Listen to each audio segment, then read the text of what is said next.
अस्सलाम वालेकुम। उम्मीद करती हूँ आप सब खैरियत से होंगे जी। तो आज का हमारा लेक्चर है अबाउट ज़कात। अब ज़कात के माना, ज़कात किसको देनी चाहिए, कितनी देनी चाहिए और कौन सी चीज़ों पे ज़कात लाजिम होती है, कौन सी चीज़ों पे नहीं होती, ज़कात कैसे कैलकुलेट करें और किसको देनी चाहिए होती है और ज़कात के कितने फ़ायदे होते हैं। ये सारी चीज़ें विद एग्जांपल्स आज हम इस लेक्चर में डिस्कस करने वाले हैं। तो स्टार्ट करते हैं मीनिंग ऑफ ज़कात। तो ज़कात की माना है प्योरिफिकेशन और ग्रोथ। जैसे फॉर एग्जांपल वज़ू बॉडी को प्योरीफाई करती है, नमाज दिल को प्योरीफाई करती है, उसी तरीके से जो ज़कात है वो प्योरीफाई करती है किसको, वेल्थ को, हमारी दौलत को। तो ज़कात की मीनिंग ये है प्योरिफिकेशन और ग्रोथ, इंक्रीमेंट। ठीक है, अब आगे चलते हैं वो मस्ट पे ज़कात। ज़कात किसको देनी चाहिए? कोई भी मुस्लिम हो और उसके पास वेल्थ हो, कितनी, निसाब की वैल्यू जेती जितनी। अब निसाब क्या होता है? निसाब basically minimum amount of value है ऑफ वेल्थ। अगर वो किसी मुस्लिम के पास हो तो उस पे ज़कात ओब्लिगेटरी बन जाती है। फॉर एग्जाम्पल यहाँ पे ये एग्जैक्ट रेट्स नहीं लिखे हुए, ये एग्जाम्पल है आपको देने के लिए। अगर किसी इंसान के पास 87.48 ग्राम्स ऑफ गोल्ड है या 612.36 ग्राम सिल्वर है तो उस पे ज़कात लाजिम हो जाती है। ठीक है, ये एक एग्जाम्पल था किसको, निसाब को बताने का। निसाब क्या है? वो एक मिनिमम थ्रेशोल्ड है। अगर मिनिमम थ्रेशोल्ड जितनी वैल्यू आपके पास होगी तो ही आप ज़कात देंगे, वरना नहीं। ठीक है, तो आगे चलते हैं हम कि ज़कात कितनी देनी चाहिए। अब ज़कात जितनी भी आपकी वेल्थ है उसका सिर्फ और सिर्फ 2.5% ही देना होता है। 114 of total eligible wealth, 140 of total eligible wealth.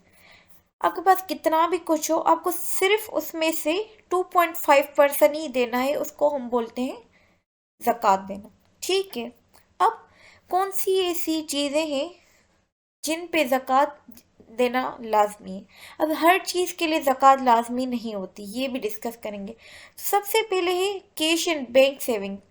अगर आपके पास पैसे हैं बैंक में कैश के तौर पे और वो निसाब की वैल्यू से ज़्यादा है या निसाब की वैल्यू तक के, तो आप पे ज़कात लाजिम होगी। फॉर एग्ज़ाम्पल आपके पास 5 लाख है तो आपको कितनी ज़कात देनी पड़ेगी? 5 लाख मल्टीप्लाई बाय 2.5%, मतलब 5 लाख का सिर्फ 2.5% आपको देना होगा ज़कात के लिए। तो ये बने 12,500। ठीक है, और दूसरी कौन सी चीज़ है जिस पे ज़कात लाजिम होती है?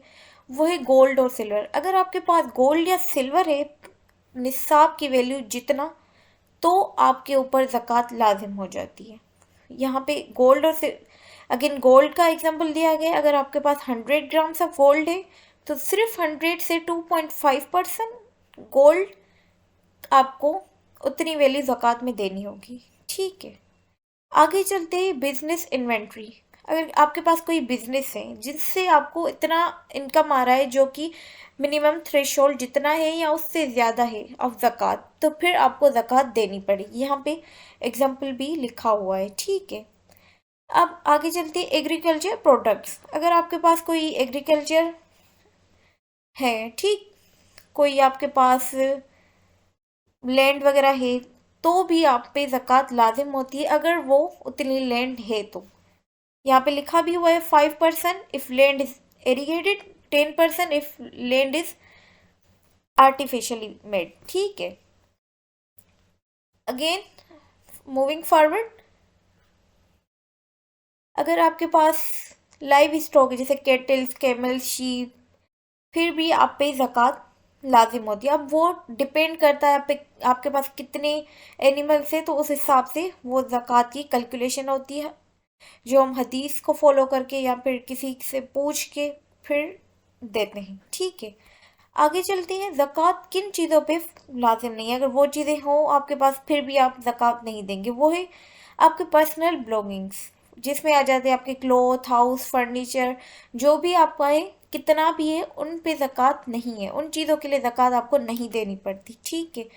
आपका कोई व्हीकल है, आप पर्सनल यूज़ के लिए कार है, कुछ भी है, उन चीज़ों पे ज़कात नहीं बनती, ठीक। नाउ मूविंग फॉरवर्ड, कि ज़कात कैलकुलेट करने का हम एक एग्जांपल यहाँ पे कर रहे हैं, ठीक है। फॉर एग्जांपल, आपके पास कैश है इन बैंक में 8 लाख, ठीक है। आपके पास 50 ग्राम गोल्ड है, तो जो ज़कात आपको देनी पड़ेगी वो होगी, इस तरीके से आप कैलकुलेट करेंगे। फॉर एग्जांपल, ये 1 ग्राम की वैल्यू ली गई है 20,000, ठीक है। तो 50 ग्राम की इतनी वैल्यू बनी, ठीक। अब एक तो आपके पास 8 लाख ये है, दूसरी आपके पास ये है। अब इन दोनों को पहले तो ऐड करेंगे तो हमारे पास बने 18 लाख। अब 18 लाख में से सिर्फ आपको जो ज़कात देनी है वो 2.5% है, और 18 लाख का 2.5% बनता है 45,000। तो सिर्फ और सिर्फ आपको इतनी ज़कात देनी है, ठीक। यहाँ पे दूसरा एग्जाम्पल है, आपके पास कोई बिजनेस है जिससे आपको इतनी पैसे मिल रहे, तो उसके भी सिर्फ 2.5% ही आपको देने हैं। 5 लाख के 2.5%, that is 12,500। Now moving forward, अब ज़कात देनी किसको चाहिए? सबसे पहले तो गरीब लोगों को, जो ज़रूरतमंद है, जिनको नीड है पैसों की, आप ज़कात उनको दो, ठीक है। उसमें फुकरा आ जाते, और कोई भी नीडी पीपल हो, उनको आप ज़कात दे सकते हैं।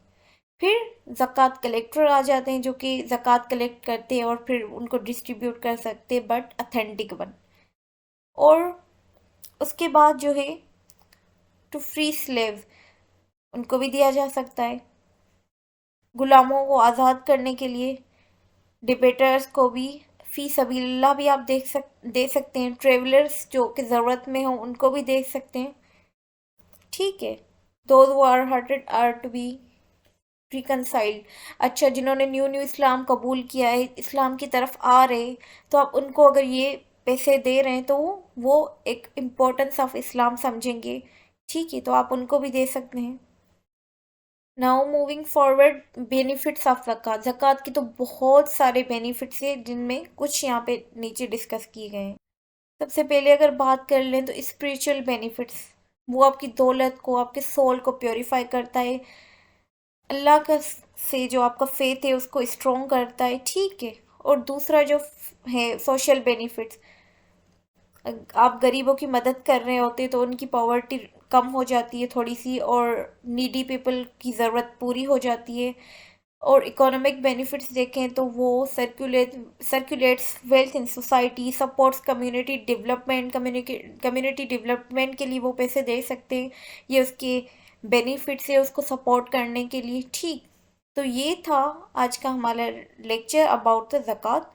आई होप आपको पसंद आया होगा। जज़ाकल्लाह, थैंक यू फॉर वॉचिंग।